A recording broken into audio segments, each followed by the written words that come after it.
Hey folks, it's Kat.Beanie and welcome back to another super flat time lapse. Now, currently, as I record this, I have COVID. I have super COVID. I have super duper super duper COVID, which is currently my nose is running.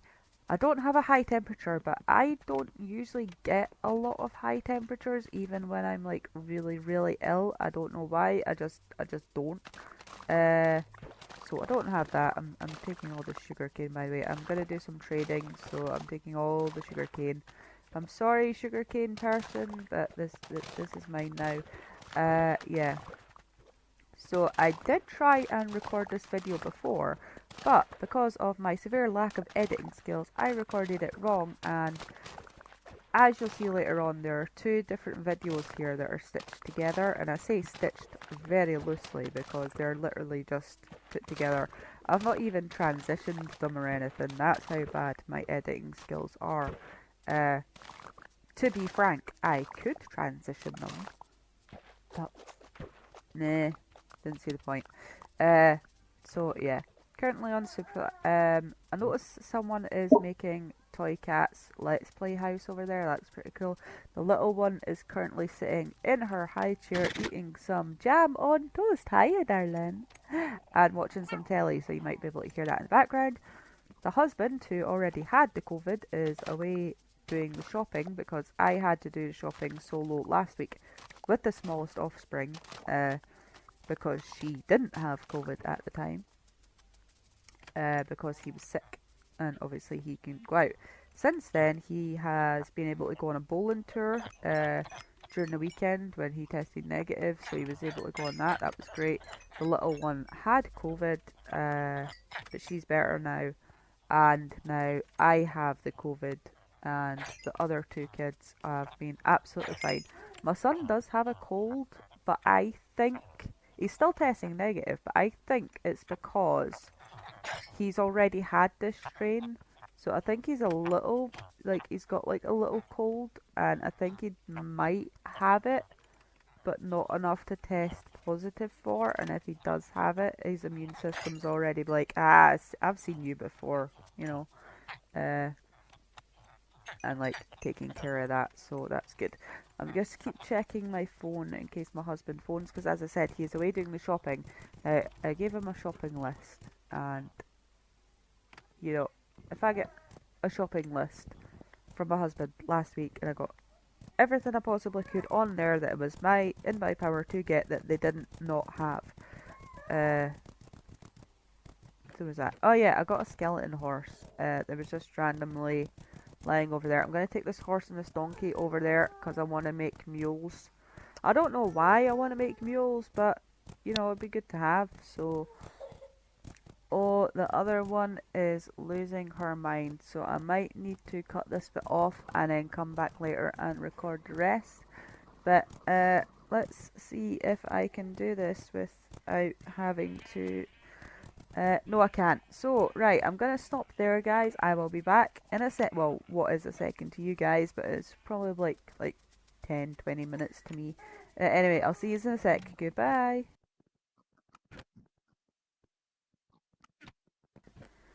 Hey guys, welcome back. So I have inserted the small one's dummy, given her Muslim square. She's watching her cartoons at the minute. She's in her high chair. She's just chilling. So hopefully that'll be the end of that, and I can record the rest of this without her losing her mind or anything else going on toward. But I fully expect my husband to walk through the door at any time with the shopping and then have to stop again and go help put that away if I can manage, because every time I stand up at the moment I'm getting like quite dizzy. Not a lot of energy. My nose is running like a river, and just like really. Ugh. So, Jack, I am sorry. I do apologise for playing Minecraft while having COVID and possibly potentially giving you the Minecraft COVID. So, if you do catch the Minecraft COVID, this is my apology in advance. So, there you go. Uh, and, you know, if Minecraft COVID was a thing, I would feel really, really bad. I think the small one's actually trying to go to sleep. I don't know why she's trying to go to sleep because it's only like 20 past 10 in the morning up here. I've been up and like awake since about 3 o'clock this morning. Not because of her, just because of how crappy I felt. Like I could not get back to sleep. I took all my painkillers, which usually would help me get back to sleep. But no, nada, nothing. As I said, nose was running like a river. It's just good times in the Kat.Beanie household at the minute, you know.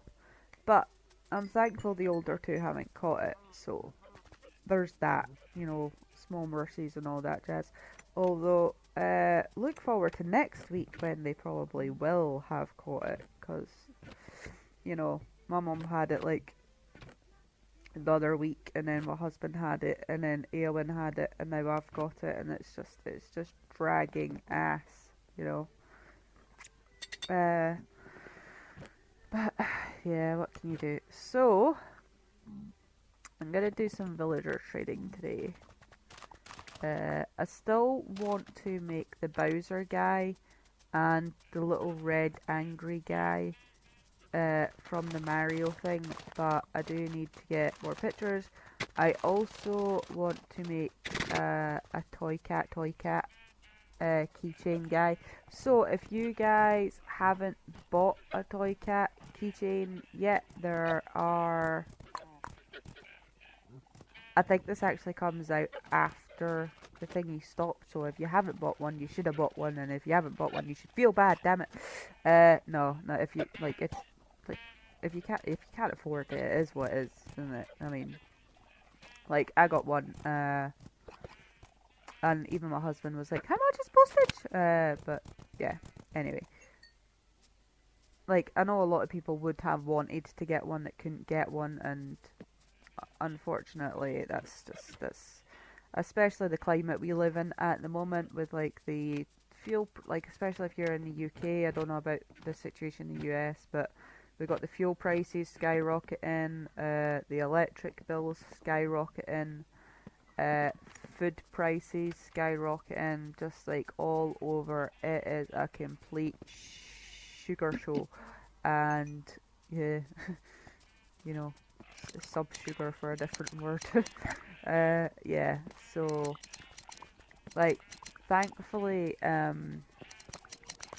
we're not in the position where we are absolutely struggling. We have been putting extra money onto the gas and electric to be able to get us through this winter, before the prices get hiked up again. Uh, and if it comes down to it, like we'll get like some like LED torches and live on batteries, and the kids can, I don't know, play with a ball or something instead of playing with their Switch and yada yada yada. But yeah, I was looking at the like individual. Someone put up like a list of the individual prices of how much electric things cost, and like the tumble dryer is like eats like a lot of your energy. Uh, so like we use the tumble dryer a lot because we've got 3 kids, and you know 2 of them are autistic. Despite the fact telling my daughter some things do not need to be washed every single day, she always puts them in the washing anyway. So there's that, and my son, his crap does need to be washed every single day. I love him, but he is a messy, messy boy. So yeah, and the little one, she goes through several pairs of clothes a day because she is tiny and she makes a mess and does not know how to eat food properly without getting it on herself, which clearly she gets from her mother because, let's face it, I do that all the time. So apparently that doesn't go away even when you're an adult. So then there's my clothes as well that need washed, and not even mention the husband's clothes. So, but yeah, I've been thinking about going back to using like air dryers, like clothes horses, or I don't know what you guys would call them. Uh, like apparently, I don't know if this is true, but apparently in the US, you guys can let me know in the comments if this is true or not.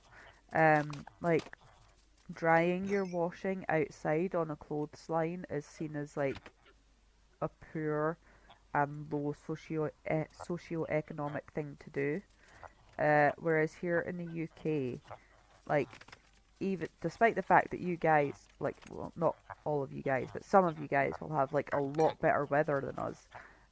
It's like it's just seen as the done thing here. Like people just dry their clothes outside on their washing line all the time. It's not seen as like something like someone in poverty would do. It's just seen as something that anybody would do. Uh, Although I can't imagine, like I'm trying to think of a rich UK person. Like I can't imagine the Queen airing her dirty drawers on the lawn of Buckingham Palace on a clothes horse.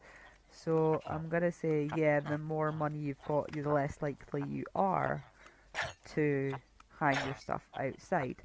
But we don't have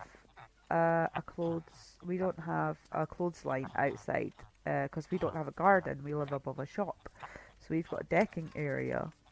So we don't have a clothesline, which you would typically put in a garden here in the UK.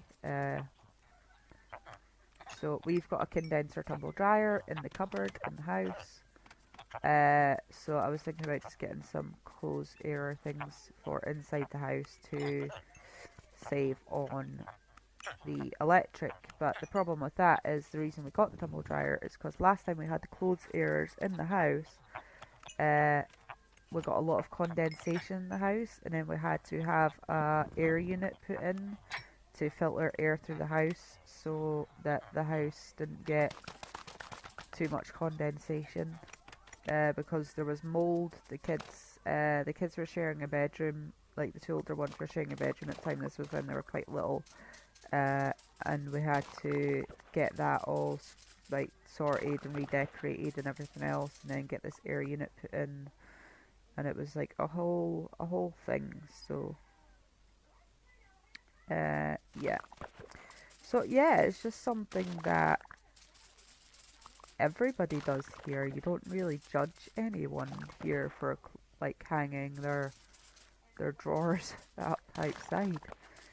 You got wet knickers, you hang them on the clothesline. It is what it is. You know, stuff needs to get dry, and you can't always be using that double dryer because it's a couple of quid a cycle. A couple of quid a cycle. Now I'm trying to figure out. I think it said it was like £2.30 per cycle, and I think that's about $1.50 maybe ish. I don't know the conversion rate to be honest, but I think that's about $1.50 per cycle.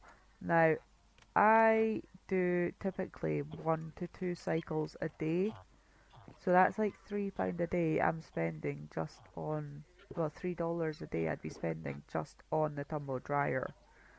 Uh, and then that price is gonna go up again to the point where having your electric on at all is just unaffordable over here. Uh, it is literally going to be a case of in the winter, people are going to die, mainly the elderly and vulnerable, because either they won't be able to heat their home and they'll freeze to death, or they won't be able to afford to live and buy food and they'll starve to death, or both. Uh, it is, and considering this is considered a first world country, I find that absolutely abhorrent that people are in that position. Now, I am going to say that my family are extremely lucky to the point of we live in a house that is owned by my husband's family. Now, we still pay rent, but the rent that we pay is less than half of what this house is worth. Uh, so we have that. We then have the car on disability because of my son's autism is to the extent where he gets high rate disability, which means we use some of that disability money towards renting a car from their mobility scheme, which means the insurance is paid for, the tax is paid for, the servicing is paid for, any MOTs are paid for. Uh, the only thing we literally have to pay for is the petrol. Uh, so I've had to explain this to my daughter a few times. If it wasn't for the fact that we got his car on DLA, we would not have a car because we wouldn't be able to afford it. Now, I was raised getting the bus because my mum doesn't drive. Uh, like I lived my whole life up until my 30s getting the bus. I didn't pass my test till, how old am I now? I've been driving for about 3-4 years. So I didn't pass my test till I was like 30. So I've only been driving a few years. So before that, you can imagine me hauling two kids, buggies and all, on the bus, here, there, and everywhere. Now, my older two don't really remember getting the bus when they were little anymore, uh, which is fine. I mean, they're kids. Kids forget these things. But obviously, I have no issues going back to using the bus. No one should be looked downward for taking the bus or any public transport for that matter, or giving up their car and deciding to use public transport. It's more economically friendly, uh, and it's more well, it can be more affordable for them if you buy like a yearly bus pass. I mean, I think a bus pass here is about £300-400 a year, depending on which one you get. So yeah, things are gonna get tough, people. So I just say we have cut down a lot of our subscription services that we had. So just look at what you can minimize and try your best. But anyway, please remember to like and subscribe, and I'll catch you in the next one for more financial updates. Goodbye.